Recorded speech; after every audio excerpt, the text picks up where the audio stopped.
Welcome to Bible Reading with Pastor Randy. We're ready for Luke chapter 23. Are you ready? Let's go. Then the whole assembly rose and led him off to Pilate, and they began to accuse him, saying, "We have found this man subverting our nation. He opposes payment of taxes to Caesar and claims to be Messiah, a king." So Pilate asked Jesus, "Are you the king of the Jews?" "You have said so," Jesus replied. Then Pilate announced to the chief priests and the crowd, "I find no basis for a charge against this man." But they insisted. "He stirs up people all over Judea by his teaching. He started in Galilee and has come all the way here." On hearing this, Pilate asked if the man was a Galilean. When he learned that Jesus was under Herod's jurisdiction, he sent him to Herod, who was also in Jerusalem at that time. When Herod saw Jesus, he was greatly pleased, because for a long time he had been wanting to see him. From what he had heard about him, he hoped to see him perform a sign of some sort. He plied him with many questions, but Jesus gave him no answer. The chief priests and the teachers of the law were standing there, vehemently accusing him. Then Herod and his soldiers ridiculed and mocked him. Dressing him in an elegant robe, they sent him back to Pilate. That day, Herod and Pilate became friends. Before this, they had been enemies.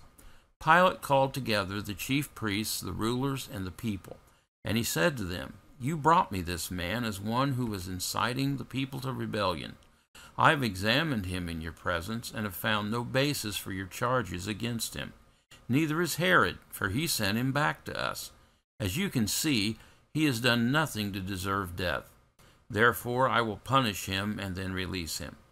But the whole crowd shouted, "Away with this man! Release Barabbas to us." Barabbas had been thrown into prison for an insurrection in the city and for murder. Wanting to release Jesus, Pilate appealed to them again. But they kept shouting, "Crucify him! Crucify him!" For the third time he spoke to them. "Why? What crime has this man committed? I have found in him no grounds for the death penalty. Therefore I will have him punished and then release him." But with loud shouts, they insistently demanded that he be crucified, and their shouts prevailed. So Pilate decided to grant their demand. He released the man who had been thrown into prison for insurrection and murder, the one they asked for, and surrendered Jesus to their will. As the soldiers led him away, they seized Simon from Cyrene, who was on his way in from the country, and put the cross on him and made him carry it behind Jesus. A large number of people followed him, including women who mourned and wailed for him. Jesus turned and said to them, "Daughters of Jerusalem, do not weep for me. Weep for yourselves and for your children. For the time will come when you will say, 'Blessed are the childless women, the wombs that never bore, and the breasts that never nursed.' Then they will say to the mountains, 'Fall on us,' and to the hills, 'Cover us.' For if people do these things when the tree is green, what will happen when it is dry?" They crucified him there along with the criminals, one on his right, the other on his left. Jesus said, "Father, forgive them, for they do not know what they are doing." And they divided up his clothes by casting lots. The people stood watching, and the rulers even sneered at him. They said, "He saved others. Let him save himself if he is God's Messiah, the chosen one." The soldiers also came up and mocked him. They offered him wine vinegar and said, "If you are the king of the Jews, save yourself." There was a written notice above him which read, "This is the King of the Jews." One of the criminals who hung there hurled insults at him. "Aren't you the Messiah? Save yourself and us." But the other criminal rebuked him. "Don't you fear God," he said, "since you are under the same sentence? We are punished justly, for we are getting what our deeds deserve. But this man has done nothing wrong."